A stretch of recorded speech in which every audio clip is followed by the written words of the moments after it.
1 मार्च से 26 मार्च तक हमारा हिंडन बेसिन के जितने डिस्ट्रिक्ट हैं, सहारनपुर से लेकर के सहारनपुर, बागपत, शामली, मुजफ्फरनगर, मेरठ, गाजियाबाद और नोएडा, जहां पर की हिंडन गिरती है यमुना जी में, और सहारनपुर में इनका उद्गम स्थल है। तो इन सारे डिस्ट्रिक्ट जितने भी पड़ते हैं, इन सब जगहों पे हमारा painting on cotton bag competition different स्कूलों में चला है, जिसमें कि गाजियाबाद जिला प्रशासन का और भी डिस्ट्रिक्ट के जिला प्रशासन का पूरा सहयोग रहा है हमें, और उनके सहयोग से ही हमने किया है। तो इसमें करीब हजारों बच्चों ने इसमें भाग लिया है, करीब 600 स्कूलों ने पार्टिसिपेट किया है, जिसमें 450 स्कूल कॉलेज अकेले गाजियाबाद के हैं। और सारी एंट्रीज हमारे पास आ गई हैं। इसमें जो भी बच्चे इसमें फर्स्ट सेकंड थर्ड का जो इसमें रखा हुआ है हमने, तो जो भी आएंगे तो इसके बाद उनको हम लोग 12 तारीख को हमारा कार्यक्रम होगा हिंदी भवन में, तो वहां पर हम लोग उनको सम्मानित करेंगे।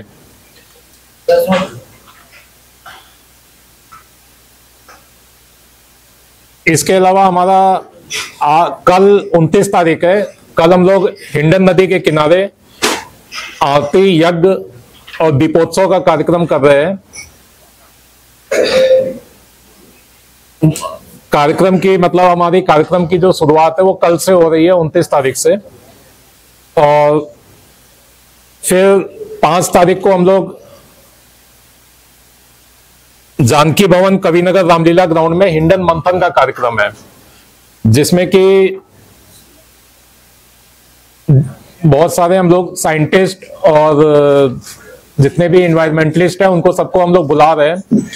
और उसमें सेंटर फॉर वाटर पीस की मदद से हम लोगों ने एक ड्रोन सर्वे करवाया है। ड्रोन सर्वे सहारनपुर से लेकर के और जहां यमुना जी में गिर रही है नोएडा में, वहां तक का ड्रोन सर्वे हुआ है पूरा। उससे हम लोगों ने काफी चीजें निकाली हैं कि क्या दिक्कतें हैं, क्या वो है। ये ड्रोन सर्वे आज तक की हिस्ट्री में न किसी सरकार ने किया है, न किसी ने भी किया है। ये ड्रोन सर्वे हम लोग करवा के इसके बाद हम लोग व्हाइट पेपर रिलीज करेंगे उस दिन। वो व्हाइट पेपर हम लोग रिलीज करके हम लोग सरकार को देंगे कि इसमें हिंडन में क्या कमियां हैं, क्या वो है, कैसे उसको साफ किया जाए। क्या एक सजेशन हम लोग देंगे, हम लोगों की तरफ से सुझाव जाएगा, ताकि एक देखिए जब तक कोई बीमारी है, बीमारी का हमें डायग्नोज हम नहीं करेंगे तब तक हम उसका इलाज नहीं कर सकते हैं सही।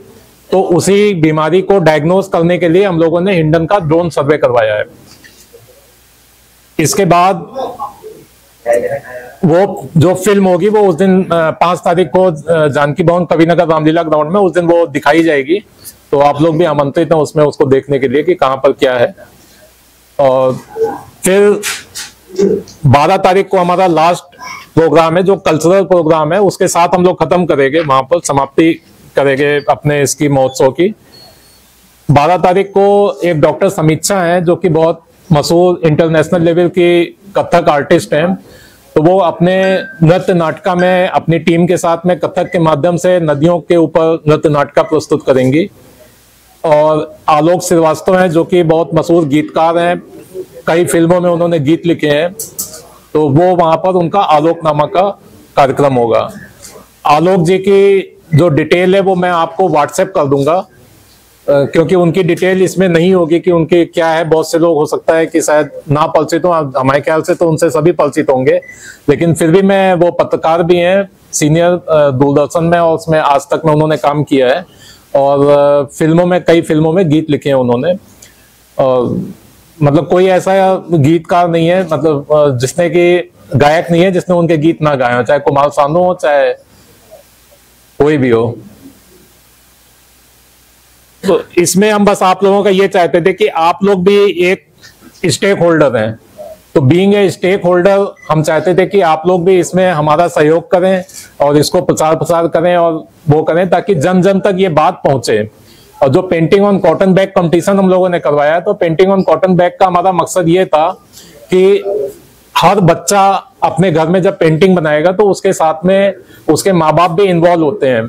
बट नेचुरल अगर आपका बच्चा होगा तो आप लोग भी चाहोगे मेरे बच्चे की अच्छी पेंटिंग बने। तो हम एक बच्चे के माध्यम से 4 लोगों को संदेश दे रहे थे।